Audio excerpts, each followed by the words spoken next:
Hello and welcome to the Deep Dive Podcast. A very special welcome today to all of you from Revival Waves of Glory Ministries. We're so excited because today we are diving deep into the core concepts from the incredible book Divine Order by Bill Vincent. We're going to unpack the central idea that there is a divine blueprint, a protocol for approaching God that can literally unlock profound blessings in your life. So, here's how we're going to break this down. Think of it like a journey. We're going to follow the book's amazing metaphor of approaching a king in his royal court. First, we'll look at God's blueprint for order. Then, we'll talk about entering the sacred courts. After that, it's all about the protocol of praise. Then comes the really good part, a king's lavish blessings. And finally, we'll wrap up by looking at the cost of his presence. It's going to be a fantastic journey. All right, let's jump right into our first section, God's blueprint for order, and really understanding this divine design for worship and presence.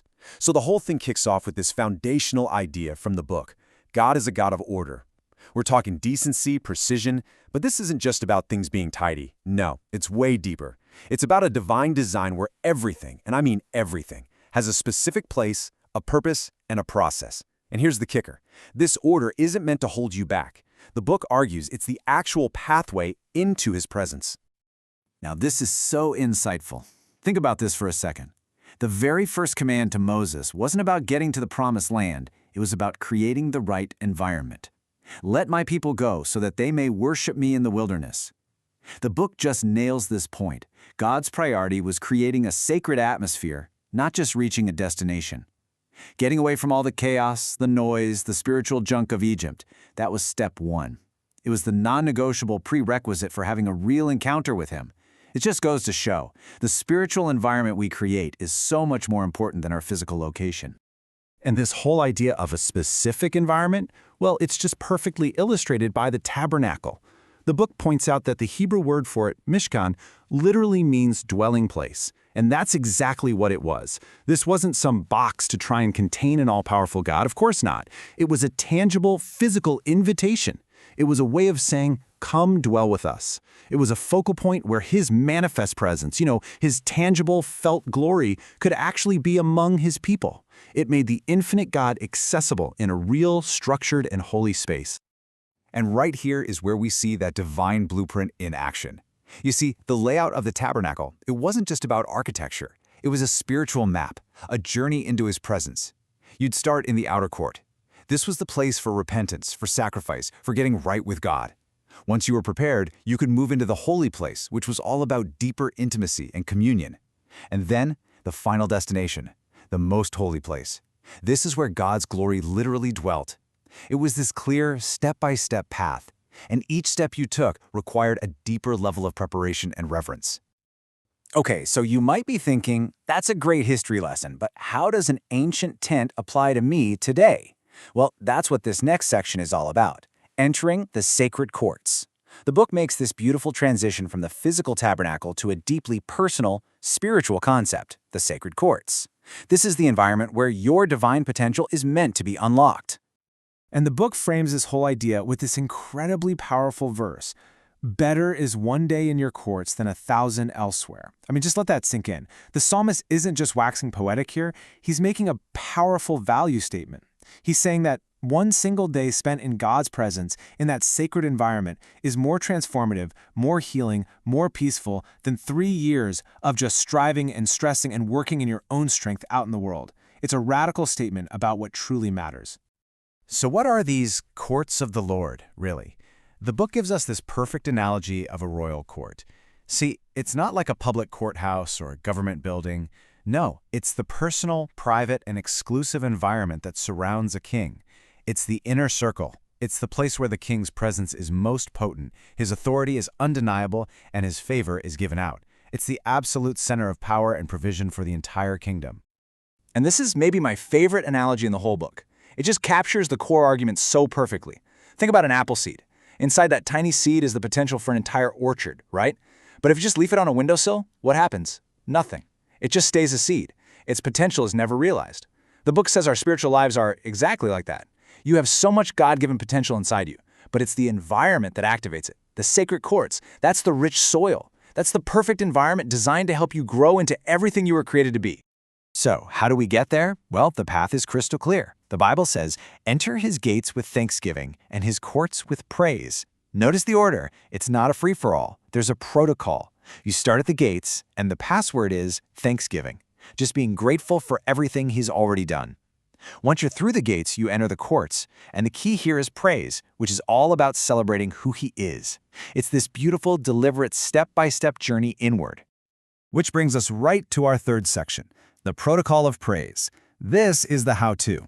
If the courts are our destination, then praise. Well, praise is the vehicle that gets us there. It's the key that turns in the lock. It's all about learning how to intentionally, actively create an atmosphere that actually invites the king to come and dwell.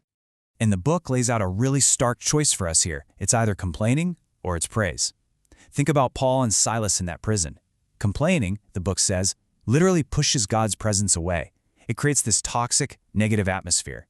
But praise does the exact opposite. It attracts his presence.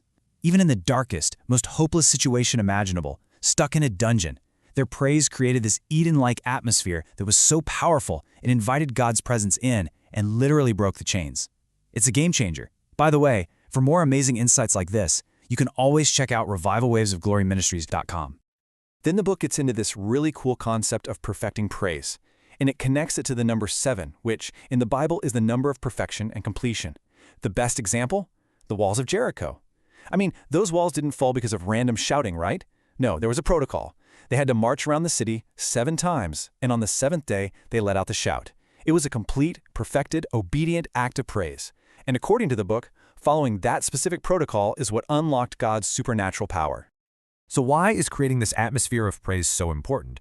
Well, again, think about a physical king's court. What's its purpose? First, it controls the environment for the king. Second, it protects the king's attitude. You want to keep the king happy. Third, it maintains an order that reflects the king's own character. And finally, it's there to display the immense value and worth of the king. But that point about protecting the king's attitude, that's the one I want you to hold on to. Because a joyful king, well, that's a blessing to everyone. And that leads us right into the best part, a king's lavish blessings. So what happens when we follow the protocol? What happens when our praise makes the king joyful?